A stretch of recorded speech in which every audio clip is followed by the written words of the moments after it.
What do you think is the biggest mistake that new atheism made? You can either have faith, you can be religious, or you can be a man of reason, but you can't be both. I grew up as a Muslim, I'm a Christian now, and they're completely different. What was called the New Atheism back in the early 2000s made a big splash when it first hit the scene. I remember it. But now it seems to be receding and compared to what it was. Now, the question is why? What did it do wrong? Now, for the answers, the new, kinder, gentler face of atheism, Alex O'Connor, asked Ayaan Hirsi Ali because she was once a face of the movement herself. Now, she toured with the likes of Richard Dawkins and Christopher Hitchens, but converted to Christianity. Now, this obviously gives her a unique vantage point, and her answers bring out some very important ideas about people and the nature of belief and the nature of doubt. Let's listen in, and then I'll explore a little deeper on the post side. Check this out. What do you think is the biggest mistake that new atheism made? For me, it's the statement that all religions are the same. They are not. I grew up as a Muslim, I'm a Christian now, and they're completely different. So it was a huge mistake to throw them all in one bucket and make this general statement about all religions being the same. Number one. Number two, I think that because of this attitude, religion is, it's superstition, it's untrue, it's unintelligent. I think a false dichotomy was created about,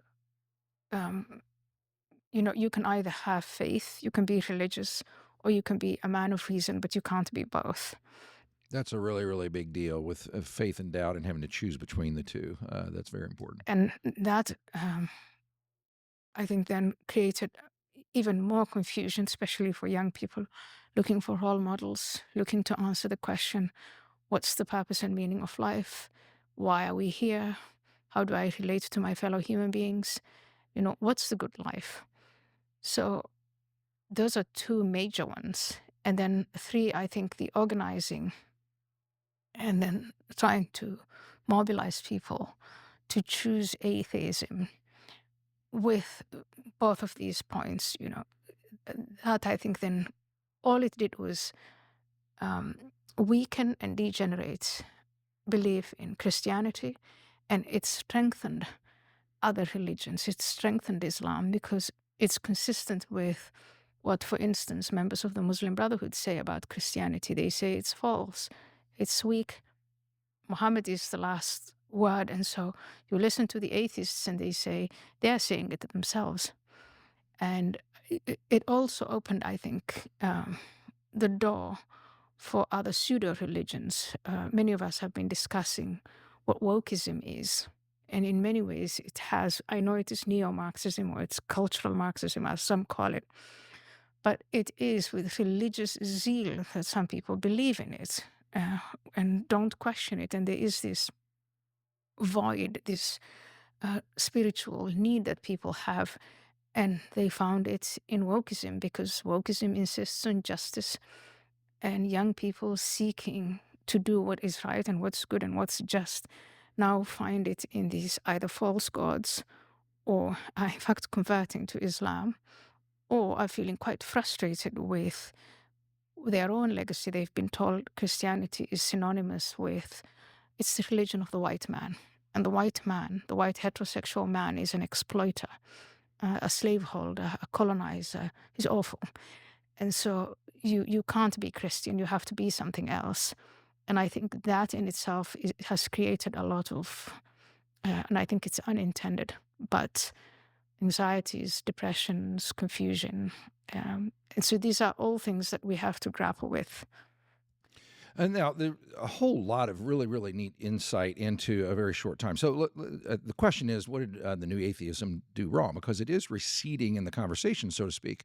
And so the first one, let's go back through it. So they said all religions are the same. Now, I saw in Alex O'Connor's comments that some would say, no, they never said that. Well, they might have differentiated between different religions, whether it's Hinduism or Christianity or Islam, but in the end, they still stuck all religions, the religious impulse in people, under one umbrella compared to atheism, which they also made synonymous with rationalism. And it's really not true, obviously, because religions teach very, very different things from one another. And you can't really, with intellectual integrity, equate them in the same way that they did. And she knows it kind of from the inside because she had been a Muslim and then she became an atheist and now she's a Christian. So she kind of understands how all that functions. The second thing, and this one was big to me, was creating this false dichotomy, because this one used to drive me crazy when I would see them do this, between if you're going to be a religious person, you can't be a rational person or a reasonable person. You had to choose between the two. And that is just obviously false for lots and lots of reasons. One of them is historically, some of the greatest minds who have ever lived in the history of the world were religious people, were Christian believers, including many of the pioneers of science, like Isaac Newton. James Clerk Maxwell was an amazing scientist that shapes our world even now, but a profound believer. The list goes on and on and on and on. And because you can believe in a transcendent reality, you can even believe that Jesus rose again from the dead and still be rational, still be logical, still study science and all the rest. And I think people discover that once they finally go in there.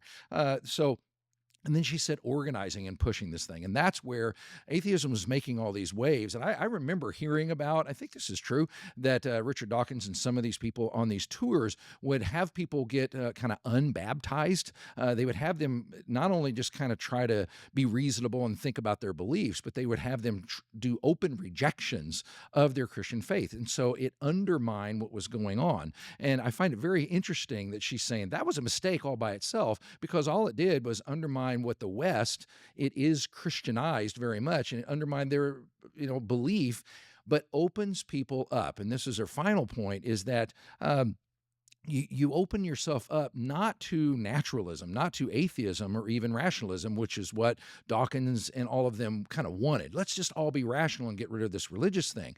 Weirdly enough, people by and large, not everybody, but a whole lot of people find another religious thing that fills that impulse that we all have in us, because in the end, we all want transcendence, or at least most people feel that very acutely for a lot of reasons. And the problem is, if you think rationally, if you accept atheism and then embrace its natural next step, which is a naturalistic worldview, it leads very easily and very logically to nihilism.